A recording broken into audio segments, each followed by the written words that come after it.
आदमी से भी वो डिजास्टर कन्वर्ट हो जाता है। जैसे तो बहुत मैम अच्छा बहुत ज्यादा एग्जाम्पल डिस्टर्बेंस होता हो है रही है। अगर हम हिली एरिया में डिफोरेस्टेशन कर देते हैं तो बेटा जो आपके मैदानी इलाके हैं वहां पर किस चीज में कन्वर्ट हो जाता है, फ्लड में कन्वर्ट हो जाता है। तो इस टाइप के डिजास्टर को हम क्या बोलेंगे, हाइब्रिड डिजास्टर। बच्चों या मान लो कहीं पर किसी डिसीज का आउटब्रेक हुआ है और फिर ह्यूमन ने क्या है कि सावधानी नहीं रखी, ठीक है, तो इसकी वजह से वो एपिडेमिक में चेंज हो जाए, बहुत बड़ी महामारी में कन्वर्ट हो जाए, तो इस तरह के डिजास्टर को बच्चों हम क्या बोलेंगे, हम बोलेंगे हाइब्रिड। ठीक है, अब आई थिंक बेटा हर एक बच्चे को डिजास्टर का मतलब क्या है ये उसको थोड़ा सा बेसिक नॉलेज हो गई है कि डिजास्टर का मतलब क्या है, कोई भी इवेंट, कोई भी ऐसी घटना जो किसी समुदाय कम्युनिटी की जो डेली रूटीन की फंक्शन है उसको बुरी तरीके से प्रभावित कर दे कि वो अपने आप से उस सिचुएशन से पार ना पा पाए, उसको किसी बाहरी हेल्प की एड की सहायता की आवश्यकता पड़ रही है, तो उसको हम क्या बोलते हैं बच्चों, उसको हम डिजास्टर बोलते हैं। अब आपके बच्चों को हमारे इसके जो तुम्हारे सिलेबस में डाल रखा है, सबसे पहले जो टॉपिक जैसे उन्होंने डाल रखा है वो डाल रखा है बच्चों, काज एंड स्टेजेस ऑफ डिजास्टर। तो भाई काज ऑफ डिजास्टर, काज का मतलब बेटा कारण। भाई हर एक डिजास्टर का अब हम पढ़ रहे हैं जैसे कि हमने 4 कैटेगरी में बना दी डिजास्टर की, एटमॉस्फेरिक, हाइड्रोलॉजिकल, टेरेस्ट्रियल और बायोलॉजिकल। तो हर एक जो डिजास्टर है बेटा उसका अपना अलग कारण है। अब आपके जो नेचुरल डिजास्टर हम मेनली मान के चले जैसे कि अर्थक्वेक, आपका वोल्केनो है, तो इन डिजास्टर का क्या कारण है, इनका प्राकृतिक कारण है। अर्थक्वेक क्यों आते हैं, जो हमारी प्लेट हवा में जो मूवमेंट होती है उसकी वजह से आपके आते हैं। वोल्केनो जो है वो भी बेटा आपकी प्लेट की मूवमेंट और अर्थ के इंटीरियर की वजह से आपके आते हैं। ठीक है, फ्लड है, फ्लड बच्चों आपकी जब हैवी रेनफॉल हो रहा है उसकी वजह से आ जाएगा। ड्रॉट जब सूखा मतलब भी आपका नॉर्मल जो गोटिगे दी रेनफॉल होना पांचू चाहिए वो नहीं होगा। गोटिगे दी छवि और ये जो अपना माइक ऑफ बोलना कर है लो। तो ठीक है बेटा, आप कुछ कहना चाह रहे हो, अदरवाइज आप अपना म्यूट कर लीजिए। फिर कह रहे बेटा ह्यूमन इंड्यूस, जैसे मैंने मैम पहले आपकी कहा आवाज क्लियर नहीं आ रही। मैम ये माइक बंद करवाना, किसका खुल रहा है? इंडस्ट्रियल एक्सीडेंट में भाई इंसान की जो नेग्लिजेंस है उसकी वजह से, या आपने जो प्लीज एक बार माइक जो बंद करवा दो अप टू सबका। डेट नहीं है, या आपने जो आपके वर्क फोर्स वहां पर काम कर रहा है उसकी आपने टाइम टू टाइम ट्रेनिंग नहीं करवाई है, ठीक है, लैक ऑफ नॉलेज है, तो उसकी वजह से आपके क्या हो सकता है बेटा, आपके डिजास्टर बन सकता है। जैसे आपने पढ़ा होगा, बहुत बार अखबार में आता है कि बॉयलर फट गया, या जो सेफ्टी आपके प्रोसीजर थे वे फॉलो नहीं कर रखे थे, तो उसकी वजह से आपका डिजास्टर हो जाता। फिर वो कह रहा है अर्बनाइजेशन। अर्बनाइजेशन बेटा भारत जैसे देश में भाई जो हम डेवलपिंग कंट्री है बच्चों, यहाँ पर जो अनप्लैंड अर्बनाइजेशन है, अनप्लैंड का मतलब समझ रहे हो ना कि भाई आपने कोई सीवरेज का सिस्टम की कोई प्लानिंग नहीं कर रखी है, आपने ऐसे शहर को उसकी टोपोग्राफी के अकॉर्डिंग नहीं प्लान किया है, मैम सड़कों आपकी को आवाज तो समझ पहले में ही से नहीं आ रही, माइक नहीं चला रखी दो। है, फिर चुनाव और पैटर्न को पक्का कर देते हैं। तो बेटा जो एरिया की नहीं जमीन का एरिया है, जो एरिया मैडम अनप्लैंड करेल है, बात जहाँ कर पर रही है। लोगों का आना जाना, लोगों का रहना रहने का इन क्षेत्र माइका ना बनाना, बंद कर लो ना भाई, मेरे मारे हो के। जाएगा वो क्षेत्र बाद में नहीं रहेगा। ठीक है, तो मैम ये नीचे अनप्लैंड अपना माइक बंद कर अर्बनाइजेशन लीजिए। भी मैम डिजास्टर का क्या मेनली हो फ्लड रहा है? का, जो आप अर्बन फ्लड देखते मैम हो, आपकी आवाज क्लियर नहीं आ रही। ये गुड़गांव की जो मैम वो फ्लड आ स्क्रैप हो रही रही है थी, आपकी। सामने बात कर रहे हैं। वो भाई ठीक है, तो ये बच्चों किसका कारण है, फ्लड अर्बनाइजेशन जो है मेनली फ्लड के मैम कारण आपकी हुआ है, साउंड ही फ्लड क्लियर दिवाली के नहीं साथ। है। ये बच्चा कौन बोल रहा है, जो ये बच्चा बोल रहा है कि ये छवि बोल रही है क्या, जो ये बच्चा बोल रहा है बेटा अपनी माइक ऑफ कर लो, ऐसे मत बोलिए।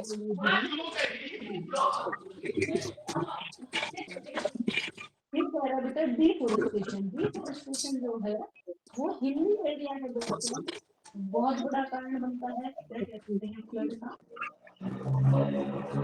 ये जो अब की बार हिमाचल में आपने पढ़ा होगा, क्या मैम कुछ नहीं समझ में आ रहा। जो आपका ये कौन सा क्षेत्र था, जोशीमठ जोशी बच्चों की वहाँ पर ऐसे पूर्वी की सड़क बना रहे हैं, पेड़ काट रहे मैम हैं, नहीं सुन रही तो आप सभी अपना माइक ऑफ कर लो। बाढ़ का कारण बना और लैंडस्लाइड। भाई एक बार सारे अपना माइक ऑफ कर लो, मैडम की आवाज क्लियर आ जाएगी।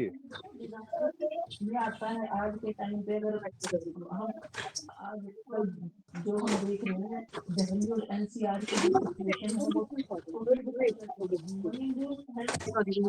कार्यों से ही है कि हम जो हमें कंट्रोल लीडर करने के लिए नहीं कर पा रहे हैं। जो आखिर किसी समाज में जो कॉन्फ्लिक्ट होता है और आतंकवाद है, ये जो मैंने बिल्कुल कंसाइज करके बताया है। हेलो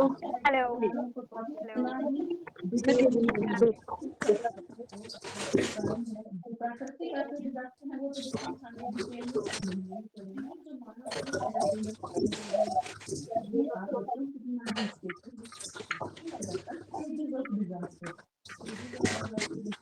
कि हमने जो डिजास्टर का साइकिल है हेलो में डिवाइड कर रखा है। मैम आपकी आवाज किसी को भी सुनाई नहीं दे रही, आपको आवाज हमारी सुनाई दे रही है या नहीं? I can't hear your sound. Situation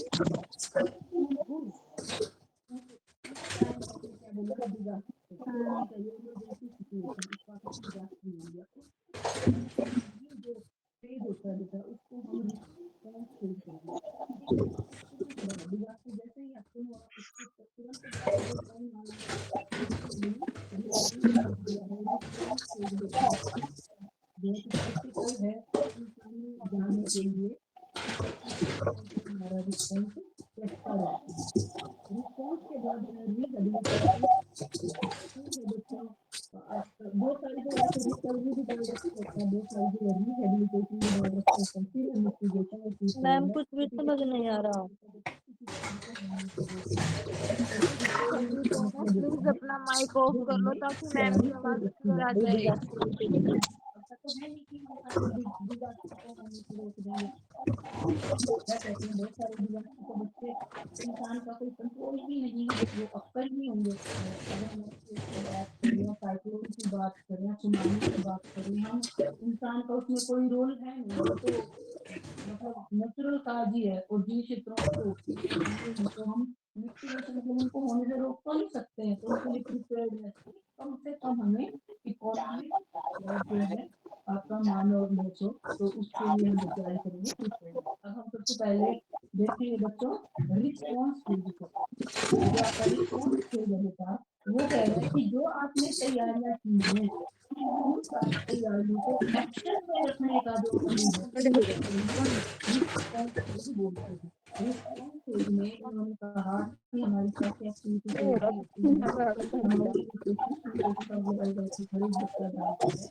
लोगों को बाहर निकालना, डिस्ट्रीब्यूशन जो भी उनको सहायता भोजन की या जो भी सहायता प्रोवाइड की जाती है सेंटरों में, ठीक है, तो ये रिलीफ डिस्ट्रीब्यूशन बेटा और मेडिकल केयर तो ये सब एक्टिविटी की जाती है आपकी रिस्पॉन्स फेज में।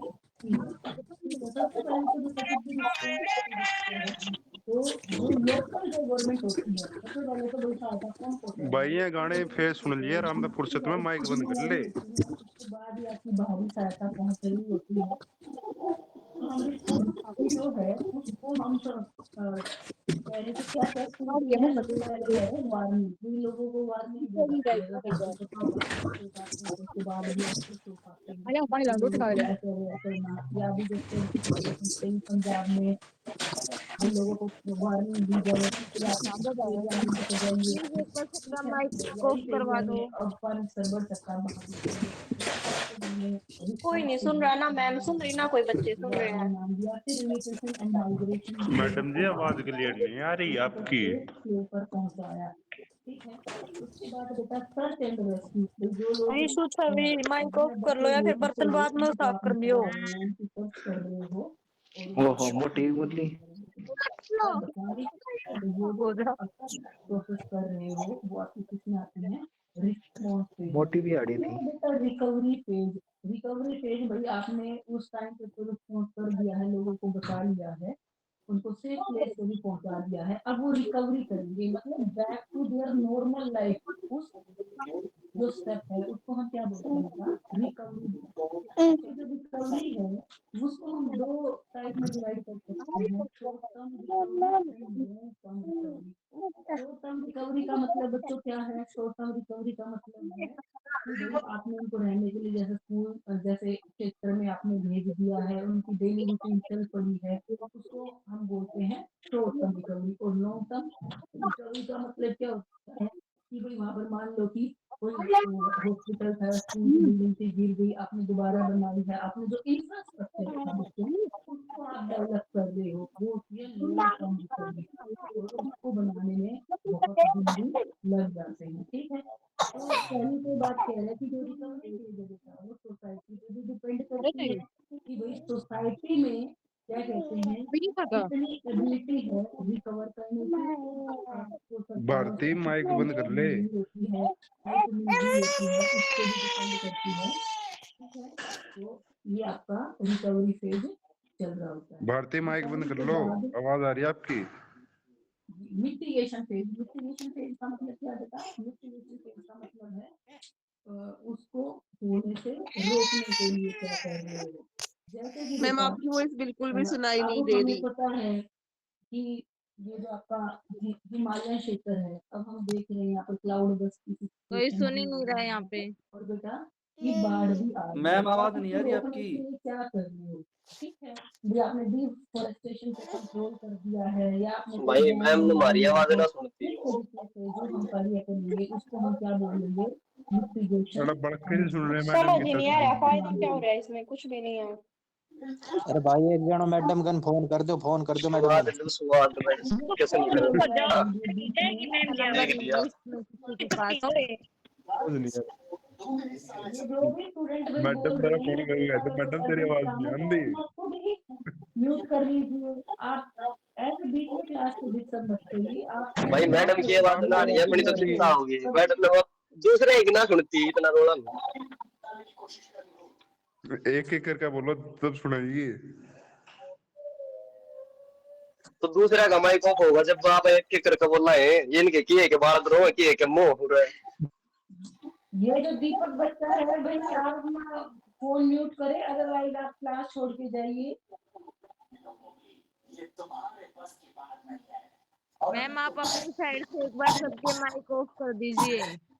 मैम आवाज नहीं आ रही आपकी। आई थिंक बच्चों और बच्चों को तो सुनाई दे रहा है। मैडम आवाज नहीं आ रही बिल्कुल भी। अभी तो बेटा मैं बोल ही नहीं रही हूँ, अभी तो मैंने तुम्हारी वेट कर दी ना, जो ये बच्चे बीच में ऐसे फोन पे बात कर रहे हैं। अगर अब मैं बोलूँ और अब अगर आवाज ना आए तो मुझे बताना, ठीक है। अब बच्चों हम कह रहे मैम हैं इन जो बच्चों का मिटिगेशन माइक फेज होना माइक है। ऑफ कर दो मैम, इन बच्चों ने परेशान कर दिया। मैम आप अपनी तरफ से माइक ऑफ कर दो सबका। ये बेटा ये जो आपकी है ये सेटिंग कहाँ से होती है कि सबका ही माइक ऑफ हो जाए। ये मैं एक बार, आज तो मेरी सबसे रिक्वेस्ट है भाई अपना खुद ही माइक ऑफ कर लो, और कल मैं सीख के आऊंगी कैसे सब बच्चों का माइक ऑफ किया जाता है। मुझे एक्चुअली इसका नहीं पता है कि सभी का माइक कैसे ऑफ किया जाता है, मुझे इस चीज का नहीं पता है। तो आप सबसे रिक्वेस्ट है कि प्लीज अपना माइक ऑफ कर लीजिए। मुझे तो जब बच्चा दिखाई देता है बोलता हुआ वो स्क्रीन पे आता है तो मैं उसका ऑफ कर देती हूँ।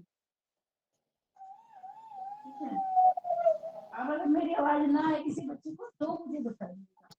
अभी तक जैसे मैं मिटिगेशन कह रही हूँ, मिटिगेशन का मतलब क्या है, मिटिगेशन का मतलब है किसी इवेंट को मैम किसी स्क्रीन फ्रीज डिजास्टर को हो गई होने है। से रोकना, उसको हम मिटिगेशन कह रहे हैं। तो हम कह रहे हैं कि जो मिटिगेशन की जो हमारी मैडम माइक के स्ट्रेटजी है पास बोलो, थोड़ी उसको आवाज हम नहीं आ रही आप दो मैडम। कैटेगरी में डिवाइड कर सकते हैं, स्ट्रक्चरल मिटिगेशन और नॉन स्ट्रक्चरल मिटिगेशन। स्ट्रक्चरल का मतलब होता है बेटा कि आप कुछ बना रहे हो भाई, आपने स्क्रीन फ्रीज आपकी, कोई कुछ भी विजिबल बांध नहीं हो रहा बनाया है, है या आपने क्या कहते हैं पेड़ लगाए हैं, पेड़ों की बेल्ट लगाई है बाढ़ को कंट्रोल करने के लिए, तो उसको हम क्या बोलेंगे स्ट्रक्चरल मिटिगेशन। और नो स्ट्रक्चरल बेटा कि हम लोगों को समझा रहे हैं कि भाई ये सिचुएशन आ जाए तो आप क्या कहते हैं इस तरीके से रिस्पॉन्ड करिए, तो उसको हम क्या बोलेंगे नो स्ट्रक्चरल मिटिगेशन। ठीक है। अब बाढ़ के केस में मान लो कि अब जैसे पंजाब की बाढ़ जो थी, हर किसी को पता है कि उसमें भाई सरकारों का भी रोल था कहीं ना कहीं कि आपकी जो करनी चाहिए थी, और लोगों को भी समझाने भाई उन्होंने एम्बैंकमेंट बनाई या नदी की गाद नहीं निकाली, पर लोगों का भी तो रोल है बेटा कि उन्होंने जो फ्लड प्लेन थे वहां पर पहले ही चावल लगा रखे थे। अगर आप पहले ही चावल लगा दोगे तो मिट्टी और थोड़ी ना पानी पी पाएगी इतना ज्यादा। ठीक है। तो ये आप क्या बोलोगे इस चीज को कि आप लोगों को सिखा रहे हो, आप लोगों की उनकी जो डेली की रूटीन की लाइफ है उसमें आप उनको बदलाव लाने की कह रहे हो कि वो डिजास्टर आए तो किस तरीके से रिस्पॉन्ड करें, तो उसको हम क्या बोलेंगे नो स्ट्रक्चरल मिटिगेशन। फिर आ जाता है बेटा प्रिपेयर्डनेस। हम पहले ही कह रहे हैं कि बहुत सारे तो डिजास्टर ऐसे हैं जिनको हम होने से रोक ही नहीं सकते, तो उनको जिनको हम होने से रोक नहीं सकते तो उस केस में हमें क्या करना है, उस केस में हमें प्रिपेयर्डनेस करनी है। प्रिपेयर्डनेस मतलब हमें तैयारी करनी है कि जो अगर डिजास्टर होता है तो उस केस में हमें कम से कम आर्थिक नुकसान हो, कम से कम बच्चों हमें मानव क्षति हो, तो उस तैयारी को हम कहेंगे प्रिपेयर्डनेस। तो प्रिपेयर्डनेस कैसे करेंगे, सबसे पहले तो भाई हम उस सिचुएशन मैम स्क्रीन एक ही को हम जगह देखेंगे रुकी कि हुई है यहाँ पर आपकी। इस तरीके का डिजास्टर होता है, इसके ये कारण होते हैं। अगर आप उन मैम कारणों नहीं से सुनेगी अब। आप उनको रोक सकते हैं तो उस तरीके की। दूसरा बच्चों अब मान लो कि जैसे हम कह रहे हैं कि बाढ़ आ जाए या कहीं पर लैंडस्लाइड आ जाए, जैसे पहाड़ी एरिया में तुम पढ़ रहे हो लैंडस्लाइड आ जाता है, तो हमारा क्या होना चाहिए इंफ्रास्ट्रक्चर जो है बच्चों वो हमारा बहुत ही अच्छे लेवल का होना चाहिए कि आसानी से उस जो लोग फंसे हुए हैं उन तक हमारा पहुंचा जाए। ठीक है। दूसरा क्या कहते हैं जो हमारी एनडीआरएफ होती है, जो हमारी डिजास्टर रिस्पांस फोर्स होती है, कि उनका टाइम टू टाइम टाइमली उनकी वो ड्रिल होती है कि लोगों को किस तरीके से बिहेव करना है अगर डिजास्टर कंडीशन आपकी चल रही है।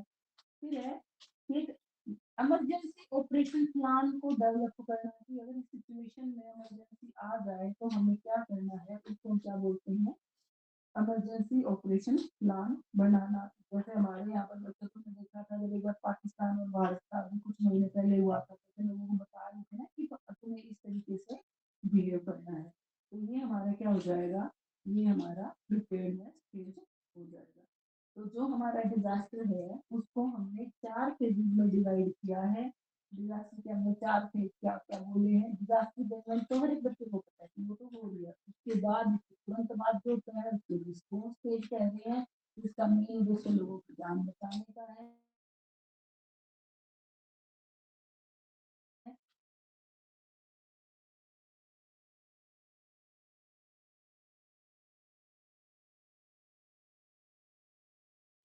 फिर हम मिटिगेशन की बात कर रहे हैं, मिटिगेशन मतलब उसको होने से रोकने की बात कर रहे हैं, और लास्ट फेज जो है उसमें हम प्रिपेयरनेस की बात कर रहे हैं। तो जो डिजास्टर है बेटा उसको हमने डिजास्टर साइकिल को कितने फेज में डिवाइड कर रखा है, 4 फेज में डिवाइड कर रखा है। ठीक है। अब जो तुम्हारा अगला टॉपिक है वो है बच्चों slow onset and rapid onset disaster.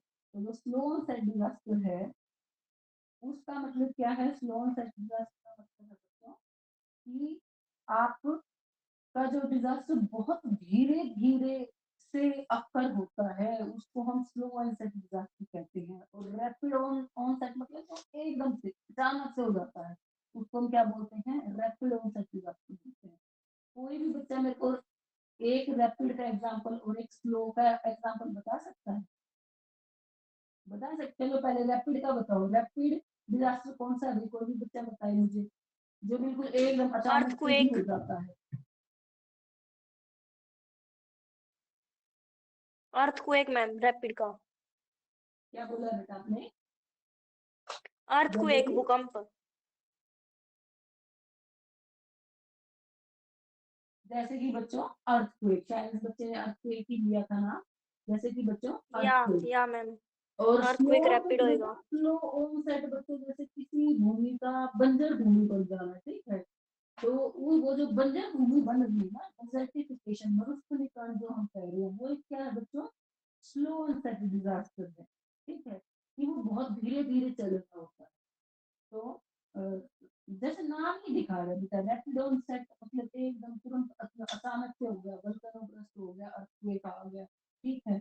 और इंसान के पास बहुत कम टाइम है उस सिचुएशन को पार पाने के लिए, बस एकदम से हो ही गया है, वो है रैपिड ऑनसेट डिजास्टर।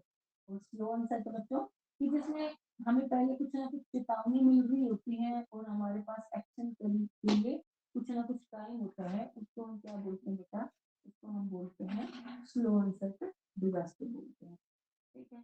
अब हम ये रैपिड ऑनसेट की डायग्राम देखेंगे। जो रैपिड ऑनसेट डिजास्टर है, देखो इनका जो दिखाया इन्होंने कि एकदम से तुम सबको ज्यादा क्यों नहीं चल रहा है इसमें,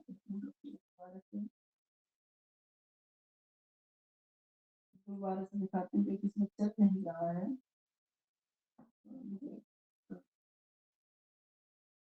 जो रैपिड ऑनसेट डिजास्टर होगा बेटा, वो आपका जैसे डिजास्टर हुआ, ठीक है, एकदम से डिजास्टर का इम्पैक्ट हो गया मैम है, स्क्रीन नहीं दिख रही उसके आपकी। बाद आपने क्या इसका जो आपने साइकिल देखी, उसमें क्या चल रहा है, रिलीफ चल रहा है, तुरंत ही रिलीफ फेज, आप लोगों को खाने की सुविधा दे रहे हो, उनको शेल्टर प्रोवाइड कर रहे हो, ठीक है, रेस्क्यू कर रहे हो, रिलीफ, फिर उसके बाद रिहेबिलिटेशन मतलब आप उनका पुनर्वास कर रहे हो, ठीक है। और उसके बाद क्या कहते हैं, रिकंस्ट्रक्शन, दोबारा से कोई मान लो earthquake आया और फिर आप दोबारा से भवन निर्माण कर रहे हो, तो रिकंस्ट्रक्शन, मिटिगेशन और प्रिपेयर्डनेस आपने अभी पढ़ा। तो जो आपका डिजास्टर है, आपने कहा कि वो इवेंट तुरंत होगी, और उसके बाद जो भी एक डिजास्टर के फेजेस होते हैं वो आपको निपटाने के, आपने रिलीफ किया, रिहेबिलिटेशन किया, रिकंस्ट्रक्शन किया, दोबारा से आपने जो भी रोड वगैरह बनाई, जो भी बिल्डिंग बनाई, हॉस्पिटल बनाई, रिकंस्ट्रक्शन किया, और ये आपका डिजास्टर कॉन्टिन्यूम रहेगा। कॉन्टिन्यूम मतलब साइकिल जो हम उसकी बात कर रहे हैं। अब रैपिड तो भाई जैसे कि आपका अर्थक्वेक हो गया, वल्कन हो गया, तुरंत ही आपको लोगों को बाहर निकालना है। स्लो, जैसे मैंने अभी तुम्हें कहा, डेजर्टिफिकेशन जो है, मरुस्थलीकरण जो है, वो स्लो है। तो इसमें क्या डिफरेंस रहेगा बेटा, इसमें जो है आपका पहले क्या रहेगी, अर्ली वार्निंग रहेगी। अर्ली वार्निंग जो है वो अलग अलग तरीके की हो सकती है। भाई हम कह रहे हैं कोई जमीन मरुस्थल बन रही है या कहीं पर सूखा पड़ रहा है, तो जो मरुस्थल बन रही है, सूखा हो रहा है, तो उसकी अलग अलग बेटा अर्ली वार्निंग हो सकती है, चेतावनी अलग अलग हो सकती है। जैसे मान लो सबसे पहले सूखा की केस करते हैं कि किसी स्पेसिफिक एरिया में एक साल जो है वहां पर कम बरसात हुई, ठीक है, फिर दूसरे साल भी कम बरसात हुई, तो लोग क्या करेंगे बेटा, जो फसल वो नॉर्मली उगाते थे वो नहीं उगा रहे, उन्होंने फसल का जो कोई दूसरी वैरायटी, कोई दूसरी स्पीसीज, कोई दूसरी किस्म उगानी शुरू कर दी होगी, हो सकता है बिल्कुल ही चेंज कर दी होगी, पहले गेहूं उगा रहे हो, अब आप कम पानी के लिए कोई बाजरा चना उगाना शुरू कर दिया। उसके बाद बच्चों फिर भी सिचुएशन ठीक नहीं हुई कि आपकी बरसात नहीं हुई, तो लोगों ने अपना पशुधन बेचना शुरू कर दिया, लोग वहां से छोड़ के चले जा रहे हैं, और क्या कहते हैं शहरों वहां से पलायन ही कर गए। तो ये सब क्या बच्चों अर्ली वार्निंग है। ऐसे बच्चों डेजर्टिफिकेशन भी कहीं पर मरुस्थलीकरण हो रहा है, ठीक है, तो वहां पर या तो पेड़ों की कटाई चल रही है, या बच्चों की जो नेचुरल वनस्पति वहां पर होती थी, भाई मान लो आप कह रहे हैं कि पहले यहाँ पर आम के पेड़, नीम के पेड़ मिल रहे थे, अब यहाँ पर वनस्पति ही चेंज होने लग गई है, अब ऐसी वनस्पति मिल गई है जो कम पानी में चल रही है, ठीक है, वनस्पति में या वनस्पति वो वाली हो ही नहीं पा रही, आपकी वनस्पति नहीं हो पा रही है, तो धीरे धीरे आपकी सोइल जो है उसकी उत्पादकता खत्म हुई जा रही है। तो ये जो आपके साइन है, ये जो अर्ली वार्निंग है, इन साइन को हम क्या बोलेंगे बच्चों, अर्ली वार्निंग बोलेंगे, ठीक है। तो हमारा जो स्लो ऑनसेट डिजास्टर है, उसमें सबसे पहला डिफरेंस क्या है, उसमें सबसे पहला डिफरेंस ये है कि उसमें हमें अर्ली वार्निंग मिलेगी, और अर्ली वार्निंग साइन जो है वो दिन पे दिन बच्चों बढ़ते चले जाएंगे, और अगर हमने उन अर्ली वार्निंग साइन को इग्नोर कर दिया तो हमारी क्या हो जाएगी, इमरजेंसी सिचुएशन मतलब डिजास्टर हो जाएगा, और स्लो ऑनसेट डिजास्टर, ऐसे भी कोई डिजास्टर हो सकता है कि हम सिचुएशन को बदल ही ना पाए, कि एक बार अगर भूमि आपकी मरुस्थलीकरण हो गया या बंजर हो गई तो बहुत मुश्किल है कि आप उसको नॉर्मल सिचुएशन पे लेके आने से आपको फिर सालों लग जाएंगे, 10-12 लग सकते हैं।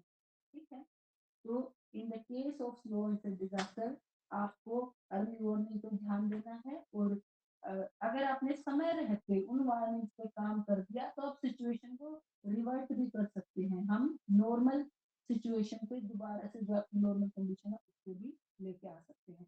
फिर ये कह रहा है बेटा कि सिचुएशन हुई कि हमने ध्यान नहीं दिया और डिजास्टर हो गया, तो मान लो कि हम कह रहे हैं कि ड्रॉट आ गया, तो ड्रॉट के बाद वही आपकी कंडीशन चली थी कि आपने क्या करना है, लोगों को रिलीफ प्रोवाइड करनी है, भाई सूखे के समय जैसे सरकार फाइनेंशियल हेल्प करती है, ठीक है, वो फिर रिहेबिलिटेशन, लोगों को दोबारा से बसा रही है, उसके बाद मिटिगेशन, प्रिपेयर्डनेस, वही सेम जो हमने डिजास्टर किया वो हो जाएगा।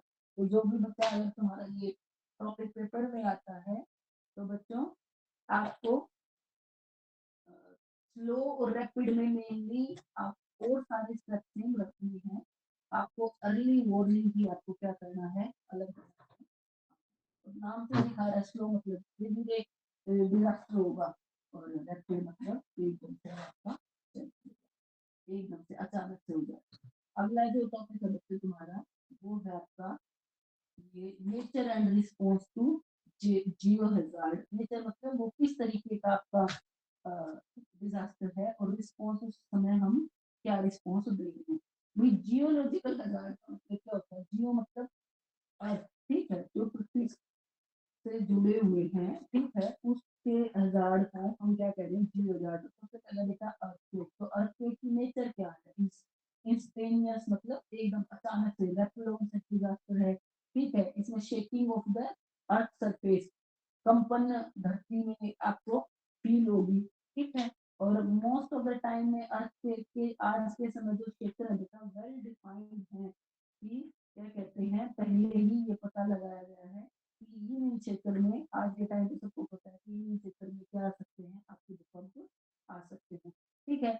अब अर्थक्वेक आ जाए तो उसके समय में क्या रिस्पॉन्स करना है, ठीक है, दोस्तों समय सबसे पहले रिस्पॉन्स तो क्या होता है बेटा, कि आप बिल्डिंग से बाहर जाइए, बिल्डिंग से दूर खड़े हुए, अगर आप गाड़ी में है तो गाड़ी को बंद करके उससे बाहर निकल जाए, अगर घर के अंदर है तो आप क्या करेंगे कि आपको कोई भारी सा टेबल है या बेड है, आप उसके नीचे क्या कहते हैं आश्रय लेंगे, या दीवार या ये जो क्या होती है सीढ़ियाँ होती हैं, इनके साथ में आप मतलब सुरक्षित इस तरीके से दीवार के साथ में भी अगले खड़े हो सकते हैं, ठीक है, इनसाइड वाल स्टेयर के।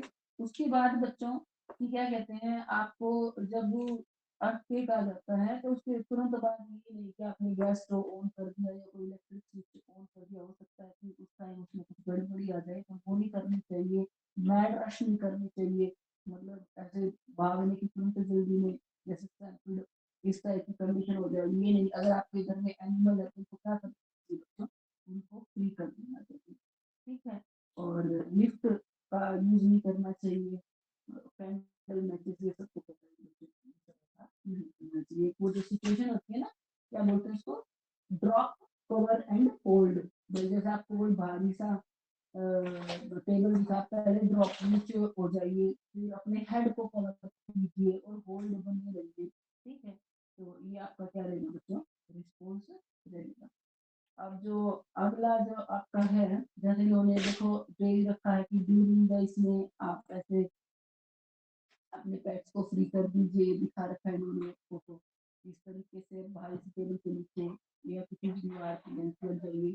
फिर कह रहा है बेटा वल्कनिक eruption, वल्कनिक eruption होगी तो उसकी नेचर ऑफ हैजार्ड क्या है, वल्कनो में बच्चों किस चीज का थ्रेट है, आपको थ्रेट है बच्चों कि जो आपका लावा बाहर निकलता है, ठीक है, वो बाहर आएगा आपका, और उसके साथ बहुत सारी ऐश राख भी उड़ रही होगी, अगर किसी कोई बच्चा न्यूज़पेपर पढ़ता है तो उसको बहुत अच्छे से पता बेटा, जैसे इंडोनेशिया में जब ज्वालामुखी फटता है तो इवन फ्लाइट तक कैंसिल हो जाती है, इतनी ज्यादा मात्रा में वायुमंडल में राख जो है वो उड़ रही होती है, ठीक है, तो इसमें जो हमें भाई नेचर है उसका क्या है कि आपको लावा या मड फ्लो कि बेटा जो मिट्टी है वो भी साथ में बह के आ रही है, जो भी लावा अपने रास्ते में जिस भी चीज को होगा उसको बहा के ही ले आएगा, ठीक है। ये और ऐश ये आपको क्या कर सकती है, डिस्टर्ब कर सकती है, ठीक है। और इसके साथ लैंड सरफेस क्रैकिंग, बिल्डिंग में भी आपकी दरार आ जाए या एक्सप्लोजन हो रहा है, तो बिल्डिंग जिसमें आप रह रहे हो बेटा उसमें कुछ नुकसान हो सकता है। अब रिस्पॉन्स क्या होना चाहिए, रिस्पॉन्स जो है देखो एक वर्ड इन्होंने जैसे यूज किया पायरोक्लास्टिक फ्लो, तो पायरो जो है वो हीट के लिए यूज किया जाता है, तो पायरोक्लास्टिक फ्लो का मतलब बेटा कि भाई जो भी वो मोल्टन मटेरियल अर्थ के इंटीरियर से जो मिला हुआ जो पदार्थ है जिसको हम लावा कहते हैं, सब का लावा यूज करते हैं ना, अंदर अर्थ के अंदर है ना, बाहर आ जाती है लावा, तो बच्चों उस चीज को हम पायरोक्लास्टिक फ्लो कहते हैं या लावा फ्लो रखा है। तो सबसे पहले तो बेटा अगर हमें पता है कि ऐसी वार्निंग आ रही है कि इस क्षेत्र में वोल्केनिक ब्रस्ट हो सकता है, तो सबसे पहले तो उस क्षेत्र को छोड़ के चला जाइए। अगर मान लो कि आपका जो घर है वो वैसे तो आप सेफ प्लेस पे हो, बट ऐश के एरिया में आ रही हो कि वहां तक आपकी जो राख है वो उड़ के आ सकती है, तो हम क्या करेंगे, अपने घर की सारी खिड़की और दरवाजे जो है वो हम क्या करेंगे बच्चों, बंद कर लेंगे, ठीक है। और if you can drive rather than walk, तो ये एक लाइन आती है ना कि भाई ऐसी सिचुएशन में भाई आपको पता है कि वोल्केनिक ब्रस्ट होना है, तो अगर आप गाड़ी में जा सकते तो चलने की बजाय क्या कीजिए, गाड़ी में गाड़ी में जाइए, ठीक है, और तुरंत से तुरंत अपने एक सेफ प्लेस पे पहुंचिए, ठीक है। उसके बाद बेटा इन्होंने कहा कि ऐश फॉल के टाइम हमें क्या करना है कि हमें लॉन्ग स्लीव के कपड़े पहनने हैं, और क्या कहते हैं जहाँ तक हो सके हमें अपनी आंखों को और ऐसे घर को बिल्कुल बंद करके रखना है। भगवान की दया से भारत जो है वो वोल्केनिक एरिया में नहीं आ रहा है, और अगर बहुत ही हैवी ऐश फॉल हो रहा है तो अगर मान लो वोल्केनिक एरिया के आसपास और ऐश फॉल हो रहा है, तो तब या फिर छत गिर जाए तो इन दैट केस भैया अपने सेफ प्लेस पे चले जाइए। फिर अगला है बच्चों सुनामी। सुनामी का मतलब क्या होता है बेटा, सुनामी का मतलब होता है महासागर में मेनली तो भूकंप की वजह से ही बहुत ऊंची ऊंची तरंगों का उठना, बहुत ऊंची ऊंची लहरें उठती हैं बच्चों, उन लहरों के उठने को हम क्या कहते हैं, सुनामी कहते हैं। पता नहीं आप में से तो कोई पैदा हुआ था 2004 में बच्चों, हिंद महासागर में सुनामी आई थी, तो उसमें बहुत सारे लोग जो हैं भारत के आसपास के जितने जो लोग हैं बच्चों, तो बहुत लोगों की जान गई। तुम कभी नेट पे सर्च करो तो सुनामी, उसमें जब मैं तो सुनामी का मतलब है गाइस कि हर एक बच्चा जान गया समुद्र में बहुत ऊंची लहरों को क्या कहेंगे, वो सुनामी कहेंगे। तो नेचर क्या है, बहुत ऊंची लहरें, बहुत हाई, बहुत स्पीड से आपका पानी आ रहा है और वो सब हर एक चीज को क्या कर देगा, बहा लेगा। तो इसके टाइम पे आपका रिस्पॉन्स क्या हुआ, अगर आपको पता चल रहा है कि सुनामी ऐसी वार्निंग मिल गई है तो तुरंत से तुरंत क्षेत्र से निकल जाइए, ज्यादा से ज्यादा ऊंचे क्षेत्र पे चले जाइए। अगर आप उसमें फंस गए हैं तो आपको और उसमें कोई राफ्ट मिलता है, ठीक है, तो उसकी हेल्प से, वैसे तो बेटा अगर बहुत ऊंची सुनामी की लहरें तुमसे पार पाना तो मुश्किल ही होता है, वो तो असंभव ही है, पर अगर इन द केस अगर ऐसा कुछ है तो उसकी हेल्प से आप बाहर निकल जाइए। जैसे मैंने कहा ना कि 30 मीटर तक की हाइट की जो है वो तरंग हो सकती है आपकी पानी की, तो सब कुछ ही बाहर सबसे पहले चीज यही है कि जितना हो सके उतना जल्दी आपसे दूर तक दूर जाइए, ठीक है। फिर उसके बाद आता है बेटा फ्लड। जो फ्लड है हर एक बच्चे को पता है कि फ्लड जो है उसका वो किस टाइप की नेचर का है, दोनों ही हो सकती है बच्चों। बिल्कुल इंस्टेंटेनियस भी हो सकती है अगर क्लाउड बर्स्ट चल रहा है, या बच्चों वार्निंग की भी हो सकती है, स्लो ऑनसेट भी हो सकता है। अगर हम अगर बिहार की फ्लड की बात करें या तो असम में हर साल आती है फ्लड की बात करें, तो सबको पता है बरसात चल रही है चल रही है चल रही है, तो बरसात होगी और हो गई तो भाई वो फ्लड नहीं होगी। और अगर आ जाए हम हिमालय क्षेत्र की बात करें, क्लाउड बर्स्ट जहाँ पे चलते हैं उनसे जब आती है सुनामी, तो बेटा वो आपकी क्या रहेगी, वो आपकी इंस्टेनियस रहेगी। तो नेचर ऑफ हजार्ड दोनों ही है, स्लो भी है और रैपिड भी है। फिर उसके बाद कह रहा है बच्चों हमें क्या करना है, अब उसमें क्या करना होता है भाई बताओ तुम अभी इतने बड़े तो हो ही गए हो, तुम मुझे बताओ, अगर मान लो कि मुझे लग रहा है कि मैं बाहर के मतलब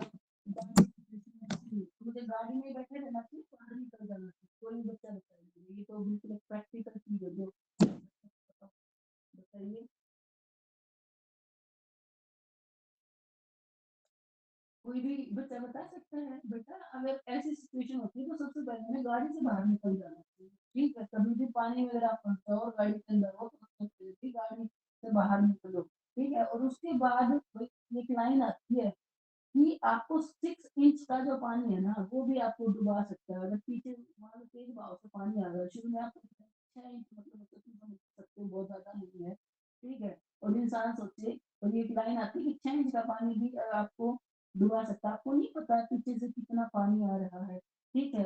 और कितनी ज़्यादा स्पीड से आ जाए तो बच्चों मतलब गाड़ी में बैठे तो बाहर निकलिए और स्टिक के साथ चलना बाढ़ में ज़्यादा अच्छा रहता है, आपको आइडिया हो जाए।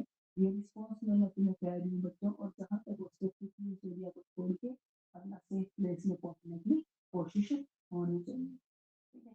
उसके बाद जो अगला हैज़ार्ड है बच्चों, और एक बाढ़ के साथ मैं तुम्हें एक लाइन और कहना चाहूँगी बेटा, जो बाढ़ होती है उनमें जो सिचुएशन में सबसे जो बड़ी समस्या एक आम आदमी फेस करता है, वो होती है बच्चों फ्रेश पानी की, ताज़े पानी की जो समस्या है, क्योंकि बेटा पानी हर जगह दूषित हो जाता है, ठीक है?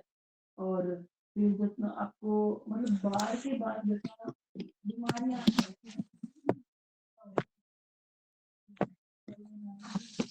बहुत फैलने की संभावना रहती है, जैसे बाढ़ के मतलब पानी होता है, ठीक है? फिर वो कह रहा है बेटा लैंडस्लाइड, अगला जो हम बात कर रहे हैं लैंडस्लाइड, डेब्रिस फ्लो रूपा, लैंडस्लाइड मतलब भूस्खलन, डेब्रिस फ्लो का मतलब भी यही होता है, डेब्रिस का मतलब होता है भाई जो जैसे मिट्टी या कूड़े का ऐसे ढेर हो जाता है, डेब्रिस फ्लो रोकफॉल या भी आपका चट्टान जो गिर रही है, तो इसके केस में बच्चों ये डेफिनेटली बिल्कुल अचानक से ही होने वाली चीज होगी, लैंडस्लाइड जो होगी रैपिड ऑनसेट डिजास्टर है, आपको कोई टाइम नहीं मिल रहा होगा तो आप तुरंत से तुरंत क्या करोगे?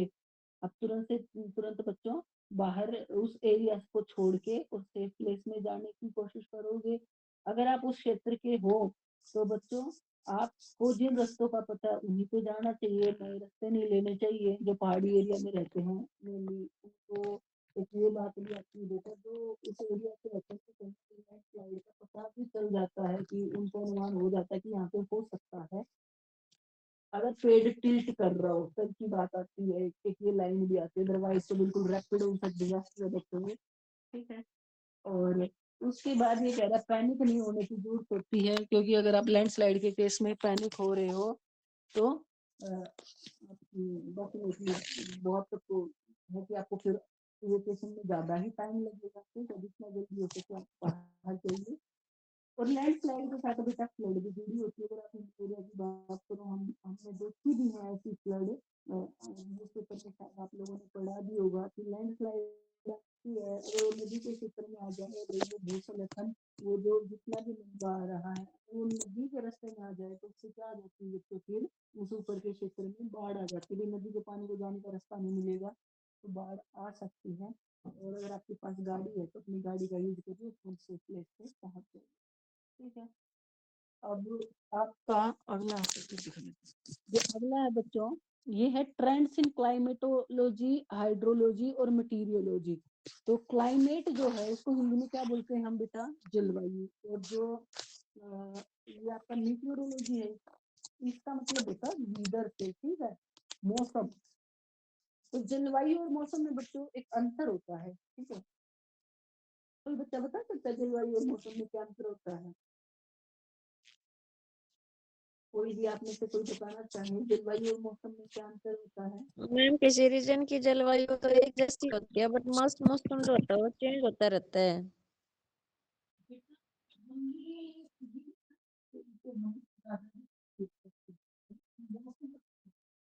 डे टू डे मतलब कि हर रोज जो आपका तापमान, रेनफॉल, ह्यूमिडिटी, इसको हम बोलते हैं मौसम। मतलब मौसम आवरली भी चेंज हो जाता है। और जब आप क्लाइमेट की बात करते हो ना बेटा, तो क्लाइमेट का मतलब होता है जब आप कम से कम 30 साल का डाटा लेते हो, उन्हीं उन्हीं भाई प्रेसिपिटेशन, ह्यूमिडिटी, रेनफॉल, प्रेसिपिटेशन के तो जब आप कम से कम 30 साल पे लेते हो तो उसको बच्चों हम क्या बोलते हैं? जलवायु बोलते हैं, ठीक है? तो आई थिंक हर एक बच्चे को ये लाइन समझ आ जानी चाहिए।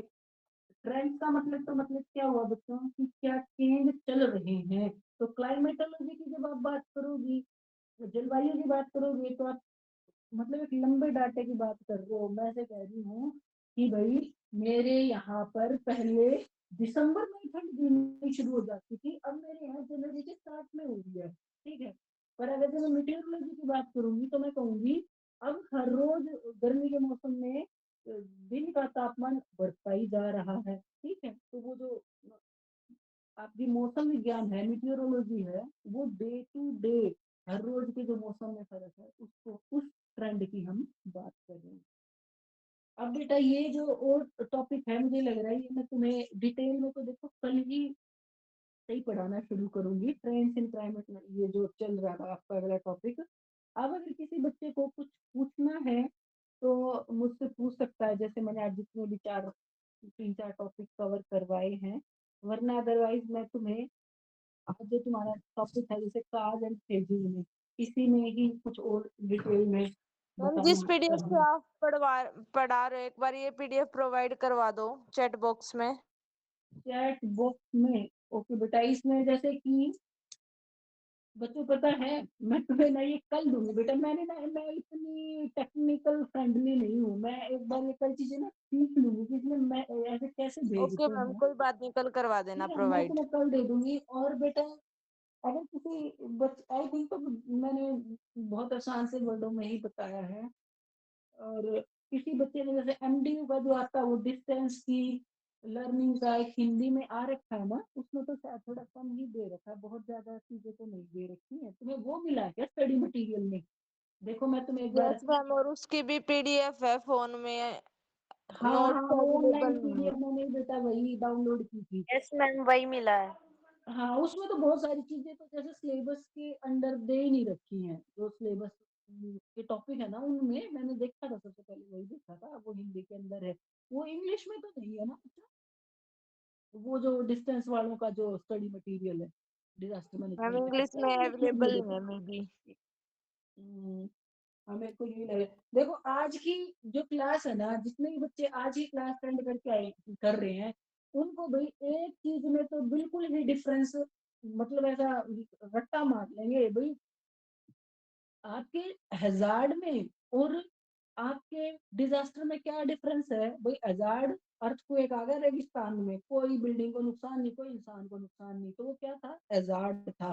हैजार्ड में पोटेंशियल है इंसान को नुकसान पहुंचाने की, पर जब वो पोटेंशियल फुलफिल होती है तो वो क्या बन जाती है? डिजास्टर बन जाती है, ठीक है। ये चीज है। एक बच्चा एक तो जैसे 2 नंबर में भाई हैजार्ड को डिफाइन करो, तो ये आपको डिफाइन करना है, ठीक है। और जो आपका डिजास्टर है उसकी अलग अलग कैटेगरी है भाई। जैसे हमने कहा जियोलॉजिकल हैजार्ड है कि आपने वो अर्थ से रिलेटेड, आपका अर्थक्वेक है, लैंडस्लाइड है, वल्कनो है।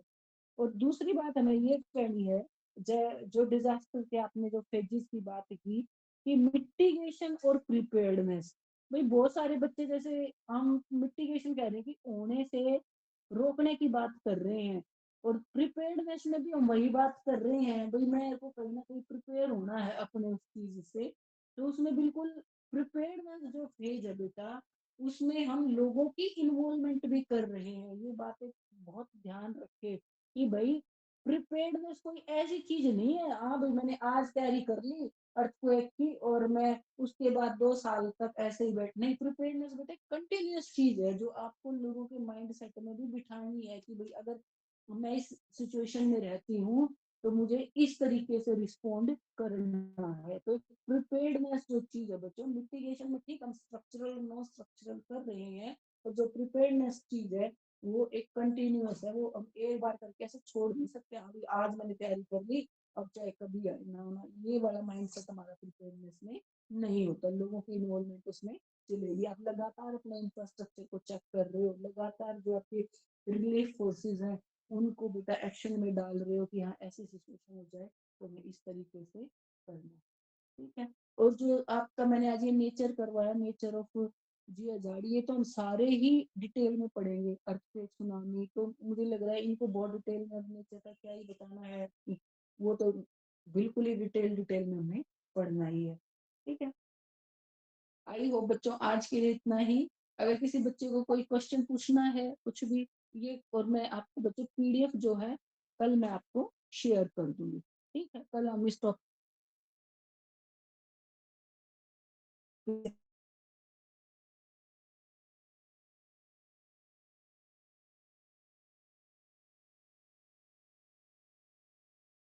ठीक है, इससे मैं फोटो ले लेती हूँ। ठीक है मैम।